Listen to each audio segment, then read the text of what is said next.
Hi Taurus! Kamusta? Ito po si Divine Tarot 888 para sa General Tarot Reading Kapalaran for November. Kamusta kayo guys? Comment present para alam kong nanonood kayo. This is a general reading. Pwedeng mag-resonate o hindi. And, okay. So, start na tayo. I see someone na sobrang strong. Okay? You are a strong person. Pero, nasa sitwasyon ka na nagsastruggle ka ngayon. It's like you're being attacked. At least ganyan yung pakiramdam mo dito. Pero kasi, sabi naman dito, you have the power na magdesisyon para sa sarili mo kung anong gusto mong mangyari sa buhay mo. May nakikita akong pag-uusap. So, yun ang tinatry mong balansehin ngayon. Maraming opportunities. And, this is also about a decision na kailangan gawin. Kasi, it's like you're being pulled in different directions. May mga opportunity na hindi mo alam kung alin yung uunahin mo, alin yung pipiliin mo. Pero like I said, you are strong. Kung ano man yung maging decision mo dito, you will be fine. You will do very well. Okay? Pero may something na gumugulo sa isip mo. Yan lang yung problem kasi dito. That is also the same reason kung bakit parang feeling mo you are torn. Kung ano talagang gagawin mo. So, we have here 2 of Swords. 7 of Rods and the 8 of Rods. So, ito yung gumugulo sa isip mo eh. Ano bang decision ko? Ano bang gagawin ko? Will I stay or will I let go? Kasi kung magsistay ka, parang palagi kang nasa defense mode. And hindi madali para sa'yo. Kasi, alam mo kung anong gusto mong mangyari sa buhay mo, sa sarili mo. May sarili kang boundaries, may sarili kang system. Pero mukhang kailangan mong makisama. Okay? So, you have to integrate with the people na nasa paligid mo.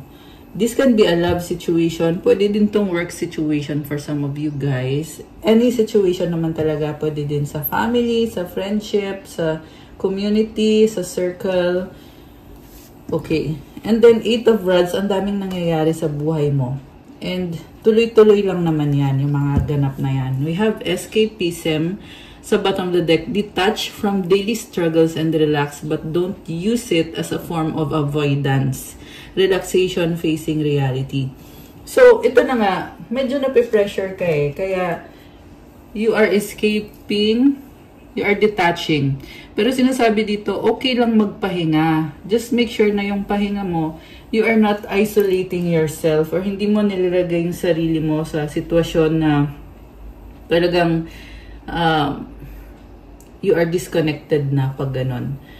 Okay, kumbaga pahinga lang muna, hindi naman ibig sabihin ng pahinga ay talagang sasarado mo na yung sarili mo sa ibang mga tao, sa community mo, sa taong kadil mo. Okay, if this is a relationship, kumbaga, you need some time to process yung mga nangyayari. Kasi mukhang hindi kayo nagkakasundo, parehong may pagkukulang, and although may lumabas naman dito na may pag-uusap, siguro yun din yung nagpapagulo sa'yo. Kasi dahil sa pag-uusap, kailangan mong i-analyze, kailangan mong mag-adjust and all that. So, may mga daily struggles ka.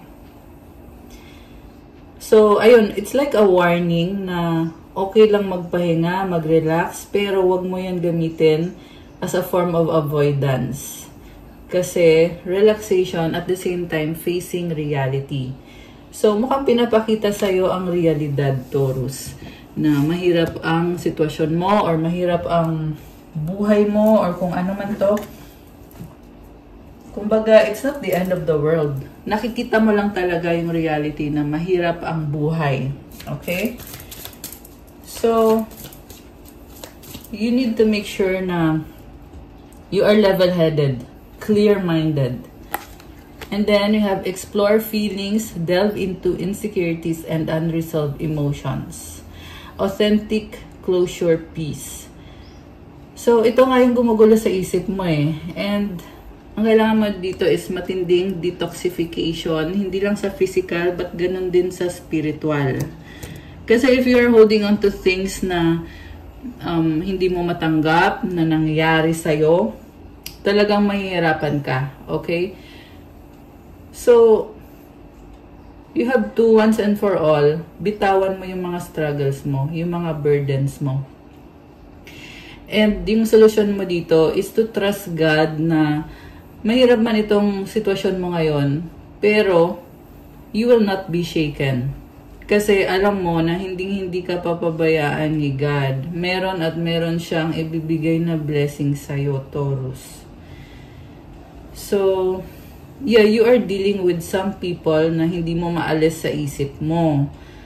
And you are being called to have closure, have peace, and forgiveness. Kasi hindi ko nakikita dito na talagang magkakaroon ng kumbaga total separation. It's either involved ka sa isang person na ikinasal kayo or this is your responsibility. Pwede yan sa family, sa work, or kung anong klaseng responsibility. And hindi mo basta-basta lang pwedeng bitawan or talikuran. Okay? So, surrender it all to God. Hindi mo kailangan gawing burden yan sa sarili mo. And actually, you are going through a transformation. Kaya kung nakikita niyo ang daming butterflies, At itong transformation na to, sa totoo lang positive yung nakikita ko Kasi butterflies, lalo na yung colorful na butterflies, kagaya nito. It symbolizes fun, excitement, enjoyment. Okay? So, go with the flow, enjoy mo lang, and kumbaga kung meron mang problem, isipin yung solusyon and hindi yung mga panggulo. Mag-focus ka dun sa solusyon. That is the way to clear your mind. And if you believe in God na hindi ka niya papabayaan, magiging easy to sa'yo. Sa totoo lang. Okay? It will be easy for you. And then we have hidden desires. Your deepest desires hold the seed of your potential, longing, passion, fulfilled. Okay. May pangarap ka. So, ito yung pinaka-motivation mo talaga. And this is very nice and refreshing. Kasi alam mo sa sarili mo kung ano yung capacity mo, kakayanan mo, yung strength mo. So, go lang. Okay? Sabi ko nga, actually yung verse na pumapasok sa isip ko is yung Jeremiah 29:11, "For I know the plans that I have for you, plans to prosper you and not to harm you." So, sabi yan ni God. Ibig sabihin, kung mahirap yung sitwasyon mo, hindi ibig sabihin na kinalimutan ka ni God. Kasi alam niya kung anong plano niya para sa'yo. So, yung mga challenges, andyan yan. Di ba pag bumagsak ka, tayo ulit, bangon, laban ulit. You have to be resilient. It's like, your angels are telling you na you have to keep going para dito sa mga pinapangarap mo, sa passion mo, sa mga desires mo. Kasi you have the potential. Okay. Actually, marami pang mangyayari connected dito sa passion mo, sa desires mo. Okay. Yung pinaka-concern mo kasi ngayon, Taurus, is itong the way ka mag-isip. Alam niyo ba guys na yung mga iniisip mo, nagiging realidad mo yan. Kaya, kailangan mag-ingat sa iniisip mo. Okay? Mag-focus ka dun sa positive na landas. Paano mo magagawa yun? E di mag-pray ka kay God. God, tulungan mo ko na makita ko yung solusyon, makita ko yung landas para sa akin. Kailangan talaga you have a strong relationship with God. So, tingnan natin guys. Ano pa? What's going on? Or what's coming towards you this November? You have jumbled thoughts. Ito na naman, So, the mind can make a heaven of hell, a hell of heaven. Confusion, anxiety, escape. Sa totoo lang, kakasabi ko lang nito. Kung ano yung iniisip mo, yan yung realidad mo. Kaya guys, in fact, naiisip mo pa lang nangyayari na So, kaya dapat sobra kang mag-ingat sa iniisip mo. At hindi ko to sinasabi kasi madali to. Sinasabi ko to kasi totoo to at totoo to. Okay? Saka wala naman akong sinasabi dito guys every time na nagre-reading ako. wala akong sinasabi na kumbaga hindi ko nakita dati or hindi ko naranasan dati. Itong mga lessons kasi to na kailangan lang talaga marinig or kailangan may magsabi para, alam mo yun. And I feel like there is a situation or may taong ka-deal ka na yun, kailangan ng pag-uusap. Siguro nga nangyari na yung pag-uusap. And may mga bagay na hindi nasabi. That's what I'm hearing. So, nag-cause ng misunderstanding yon. Kung ano yung hindi sinabi. Sabi nga sa Bible, diba? Ask and you shall receive. Knock and the door will be opened. So, paano bubuksan yung pintuan kung hindi ka naman nagsabi? And this is going out to those na nangangailangan ng tulong pero hindi nanghihingi ng tulong. It's either dahil sa pride or sa ego or dahil kung ano mang dahilan, dahil nahihiya, natatakot.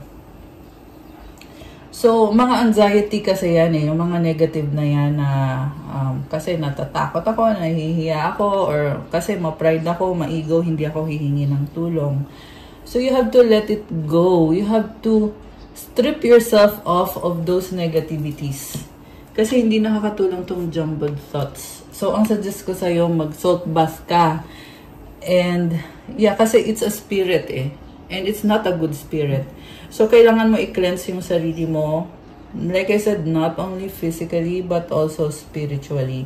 Marami guys, mga prayers online na pwede nyong gamitin.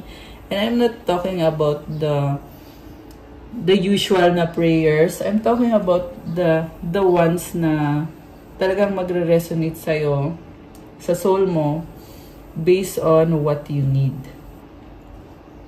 Pero, if kailangan nyo naman ng guidance, pwede naman kayong magpa-private reading if you are qualified for a private reading with me. Okay? Nga pala, palike po ng video, comment kung kilala nyo na ba ako or kung bago lang ba kayo dito. 12 on the screen now. Ayun, may angel numbers tayo. So, kasi pag nag-comment kayo, ma-acknowledge nyo na kailangan nyo ng gabay para masagap natin yung kwento ng buhay nyo dito sa ating mga tarot readings. At para magabayan kayo. Kung hindi naman kayo interesado sa ganitong style ng mga video, huwag nyo na pong panoorin. Okay? So, alright. Taurus, be easy sa sarili mo. Choose to think positively kasi makikita mo din yan. Ikaw mismo makakaranas na pag naging positive yung yung tingin mo sa sitwasyon at how you handle with things, then favors will open up for you. Kasi mga blockages kasi to So, ang tanong, paano mo ba overcome yung mga blockages na yan?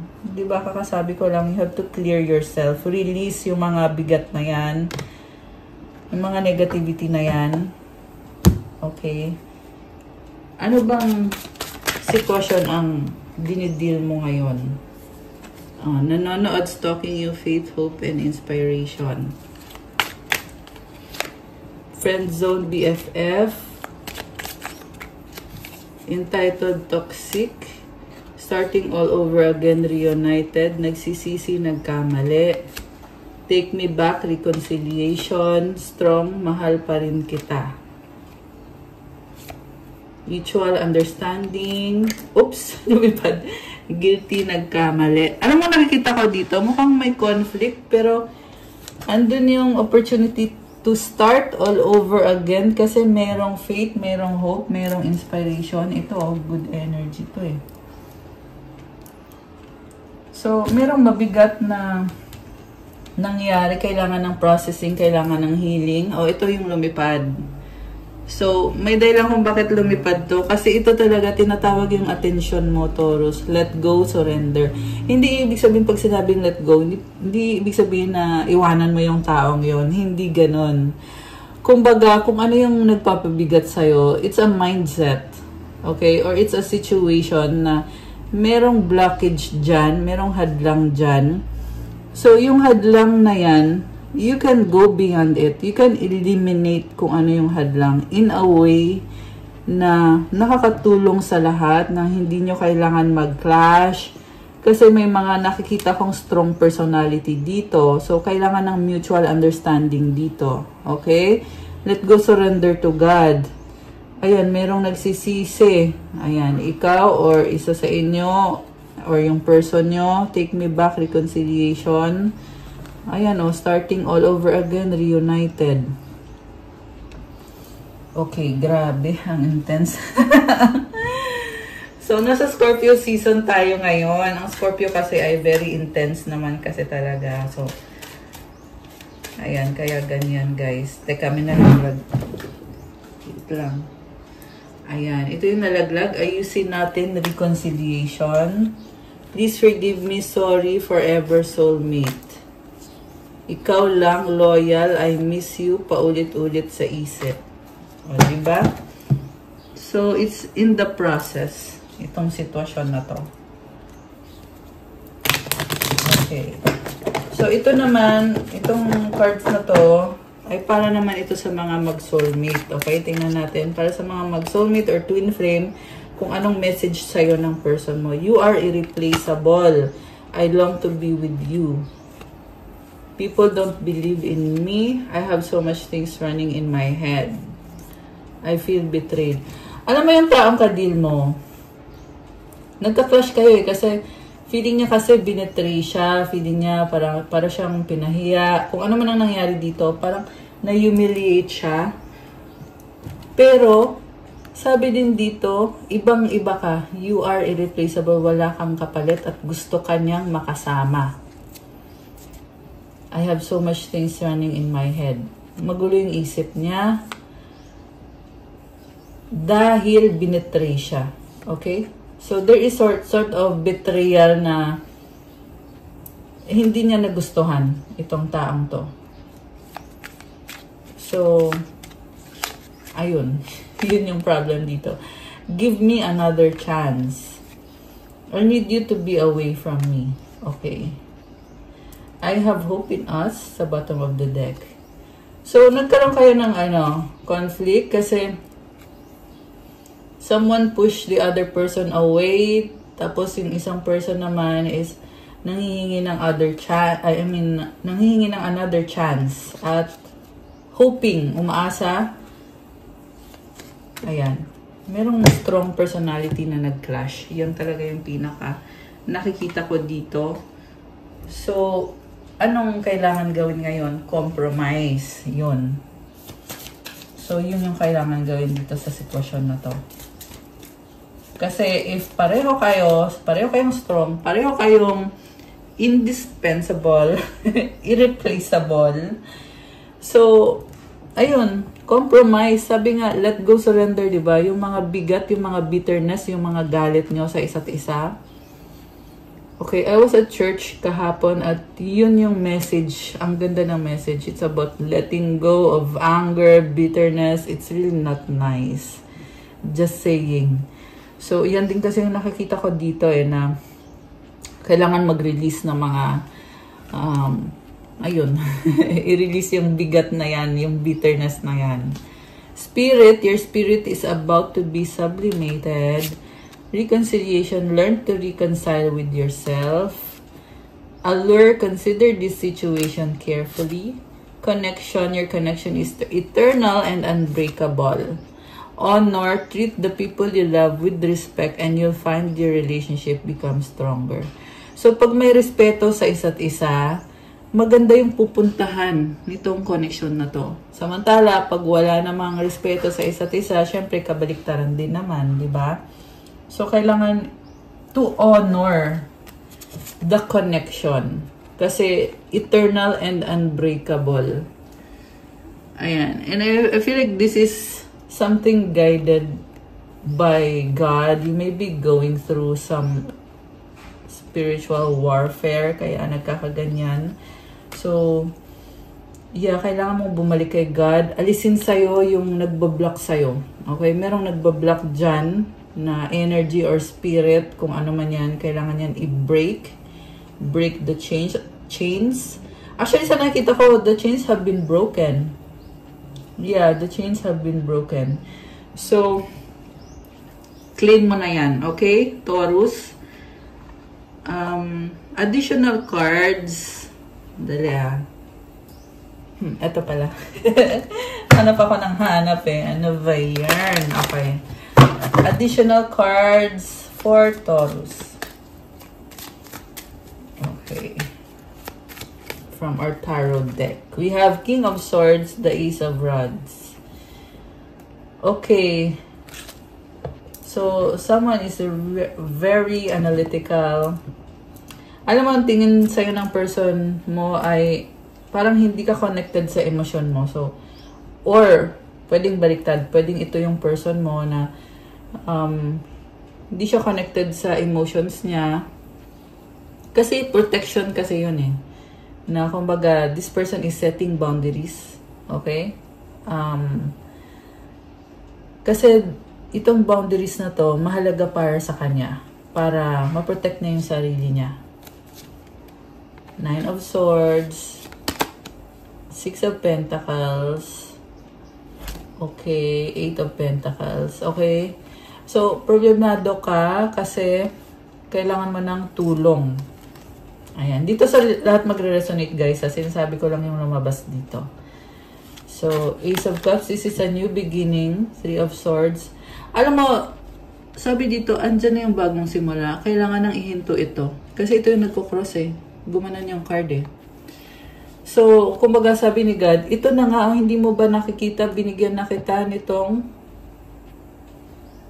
kumbaga it's a wasteland, tapos binigyan ka ni God ng blessings. Hindi mo pa ba papasalamatan yan?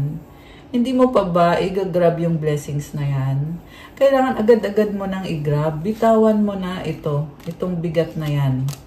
Okay? Kasi yan ang nagkukos nito.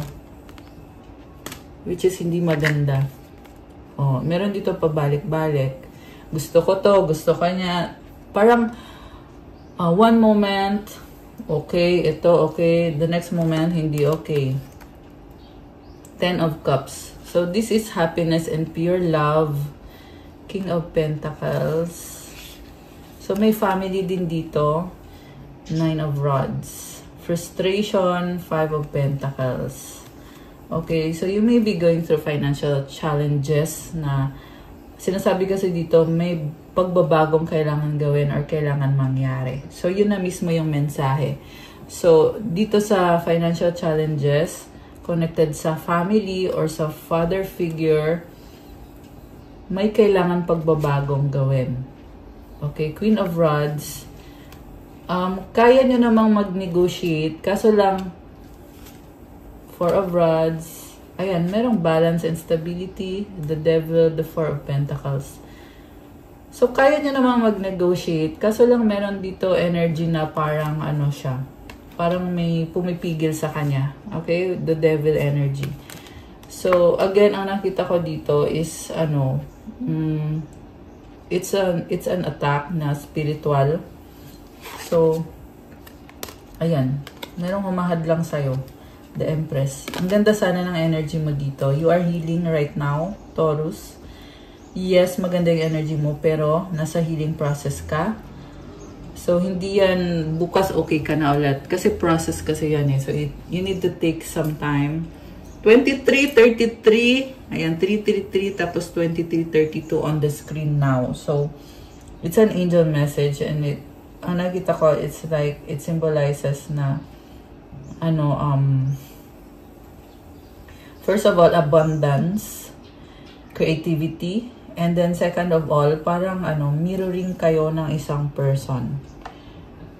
Okay, so someone, parang nagtatry siya mag-adjust sa'yo itong taong kadil mo, nagtatry siya na ibigay sa'yo kung ano yung kailangan mo.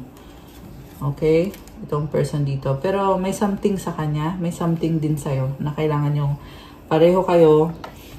Okay, this can be a work situation, meron din family situation dito na itong father figure at ikaw, meron something na kailangan ninyong i-overcome, which is, like I said kanina, chains have been broken. So, now medyo na-amplify tuloy kung ano yung pagkukulang. So, kailangan habaan yung patience. Okay? Kasi, alam mo yun, lalong nagiging intense kapag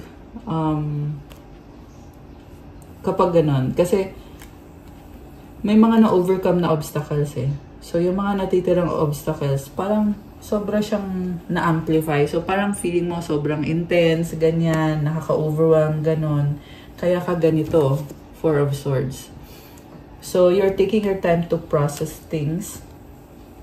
And, ayun, ang advice ko sa'yo is to keep going sa spiritual healing and keep praying. And kailangan mo talagang baguhin yung attitude mo na yung pag-overthink mo tsaka yung pag-entertain mo ng mga thoughts na hindi mo dapat ine-entertain. And if you have a relationship with God, then you will be able to do it. So, hilingin mo yun sa Kanya. Kasi, mind you, talagang tutulungan ka niya. If you will surrender it and if you believe and if you have faith. Why do we have to be apart? Time will tell. I dream about a future with you. We were always meant to meet. It was written in the stars. Now is not the time. Ayan. So, merong time factor. Time is a factor. So, meron ding hinihintay. Time will tell. Okay, meron din mga pangarap dito na very exciting din naman. So, from your angels, you have 555 change.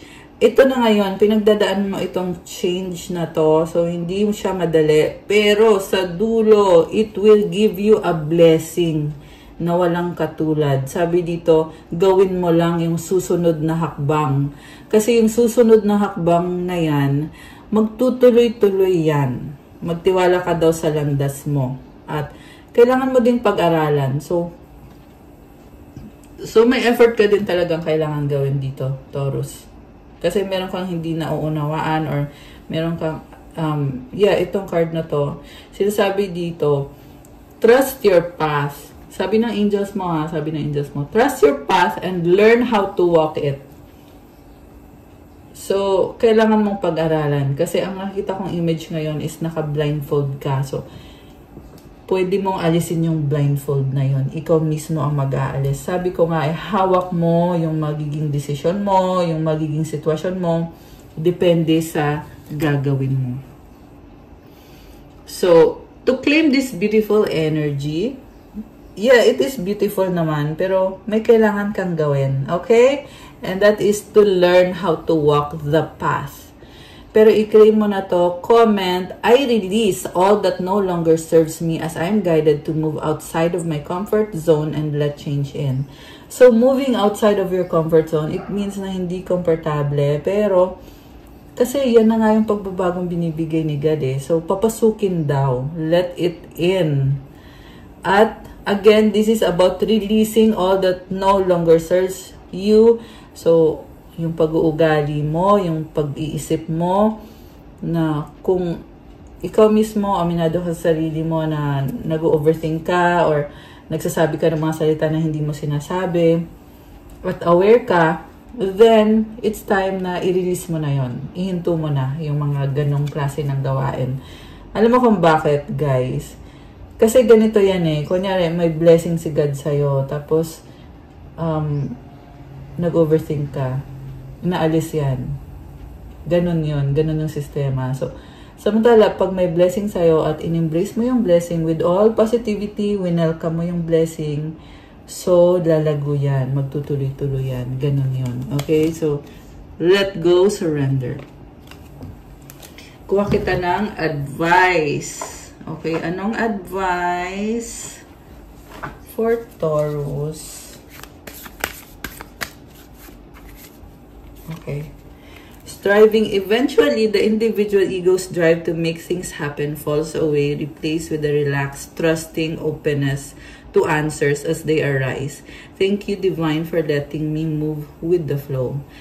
So, ito na ngayon, guys. Nasa striving ka na ngayon. So, wala na akong masabi kasi nasabi ko naman na din itong lahat ng to during the reading.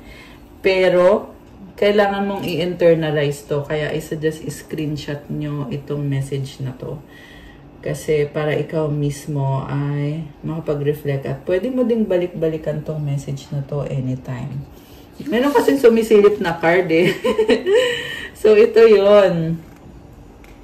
So, gratitude. Find just one thing that you feel grateful for right now and let the gratitude pour through your body. It's like a healing balm, like the warmth of the sun. Ayun naman pala eh. So, yung pagpapasalamat sa lahat ng mga blessings, malaki man o maliit, hinihil ka. Okay? And I feel like you are being called also to serve. Okay? Hindi ko naman sinasabi na magpaka-alipin ka, pero yan yung nafe-feel ko eh na you have a purpose of serving, okay, or helping. Ayan. So, yung purpose mo na yan, may blessing yan. So, huwag kang mag-alala. Nakikita lahat, nakikita lahat ni God. So, comment, claim gratitude, comment, I am grateful for all the blessings. At i-feel mo din habang kiniklaim mo, i-feel mo. Kasi marami kang blessing sa totoo lang. Okay? Pwede mo ngang ilista. Maganda nga pag nililista yung blessings. Kasi kahit busy ka, pero aware ka na ito na yung mga blessings na dati ko lang pinagdasal ngayon. Ito na, nasa harap ko na, ini-enjoy ko na ngayon. At saka ito, na-screenshot nyo na ba? Ayan guys. So, alisin daw yung ego mo. Kasi hindi mo pwedeng ipilit eh na gusto ko ito, gawin mo yan, gawin mo to, ganon. So, hindi ganon. Kailangan relax, trust. Kasi mukhang trust issue to eh. Tsaka kulang sa openness, kulang sa pag-uusap. Ayan yung nangyari. And, pag mayroong pag-uusap, mayroong kasagutan. So, ganun yan guys. Pag walang pag-uusap, paano mo matatanggap yung sagot? Wala namang pag-uusap. Pero pag mayroong pag-uusap, mayroong sagot. So, ganun yan. And move with the flow. Ayan. Okay guys, that's all for you Taurus for your November kapalaran. This is a general reading. Hindi naman to sa lahat magre-resonate. Pero kung kayo yung nasa reading, comment nyo dyan. Let me know. And pa-like, comment, subscribe, hit the notification bell kung kailangan nyo ng gabay, kung nag-resonate kayo at qualified naman kayo magpa-private reading. Message nyo ako sa Viber or sa WhatsApp. Ilalagay ko dito yung qualifications. Actually, hindi na. Actually, sinabi ko sa nakaraang video ko dun sa last love message kung ano ba yung qualifications para makapagpa-reading ka sa akin. So, ayun, tingnan nyo po doon.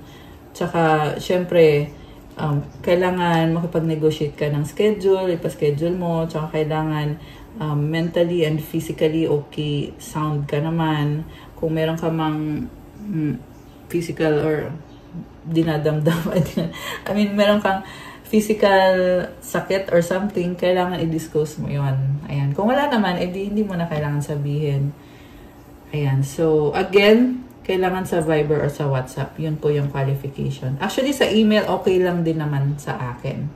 Tsaka yung payment. So, that's also part of the qualifications na meron kang payment for the private reading. Yan ay para lang po doon sa interesado. At the same time, qualified for the private reading. So, thank you again, Taurus. Have a good day. God bless you all. I love you guys. Stay safe. See you again soon. Good night and God bless, or good day. Bye!